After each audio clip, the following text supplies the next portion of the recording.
Hello, welcome to Waiterio. Today I'm going to show you what to do when you forgot your password.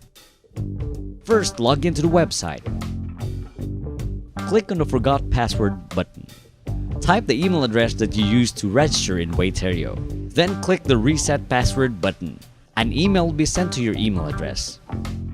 Click the Change Your Password button from the email you received.